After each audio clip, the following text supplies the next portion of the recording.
one final matter, in recent weeks I've spoken about our nation's renewed competition with other great powers like Russia and China. Despite decades of efforts to welcome these nations into a peaceful, prosperous, and fair international system, we're constantly reminded that these nations have their own designs on the future. And in their visions, foundational principles of sovereignty, freedom, human rights, and a rules-based international order tend to take a backseat to power politics and the pursuit of hegemony.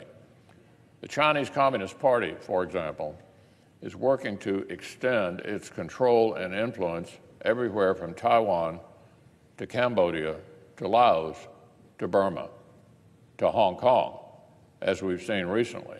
The tools and tactics may differ, but the goal is the same. Beijing wants to bend its neighbors to its will. Earlier this month, after historic protests, Hong Kong's government hit pause on legislation that would have further eroded its autonomy and invited more meddling from the mainland. But victory for freedom and autonomy is not yet assured. The bill in question has been suspended, but it hadn't been totally withdrawn. Hong Kong's people, emboldened by this rare victory over Beijing's creeping influence, have continued to exercise their freedom of assembly to reclaim the rights, privileges, and autonomy slowly sliced away in recent years by the PRC. Protests continue, and with them, countervailing pressures from authorities beholden to Beijing. Increasingly brutal police tactics and pro-mainland vigilantes are drawing blood in an effort to intimidate Hong Kongers back into submission.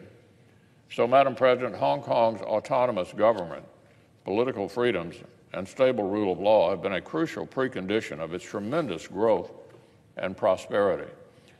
U.S. firms have invested tens of billions in Hong Kong's economy because they trust the autonomous region's political climate, independent judicial system, and degree of independence from Beijing.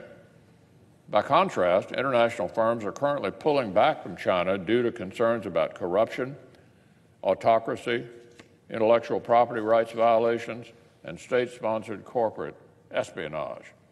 So, Madam President, at a time when China faces slowing growth, Beijing succeeds to emulate Hong Kong, not to engulf Hong Kong and remake it in the image of the Chinese Communist Party.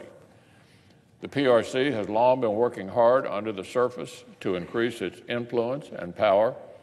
In Hong Kong, like in so many other areas, China's used this approach that experts have called hide and bide, hiding their intentions and biding their time, slowly slicing away resistance, building leverage, and encroaching one step at a time. In the case of Hong Kong, Beijing and its agents have overreached, but they're recalculating, postponing action on the legislation while biding time to resume the encroachment. This is not just a matter for the people of Hong Kong.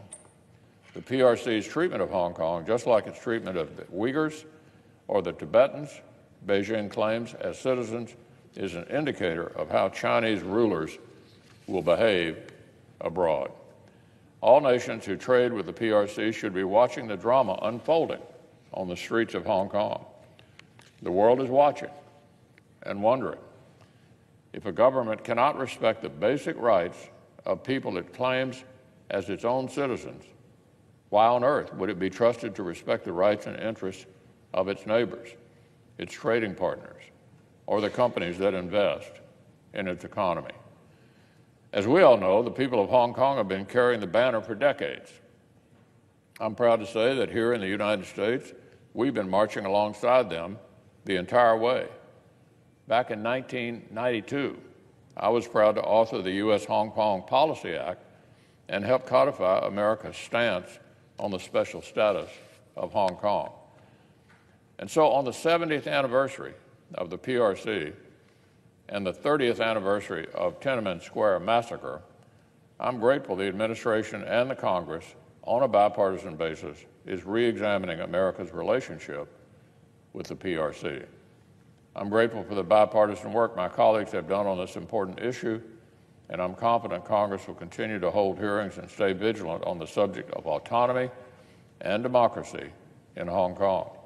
as well as China's overall strategy and its implications for the United States, our allies, and the entire world.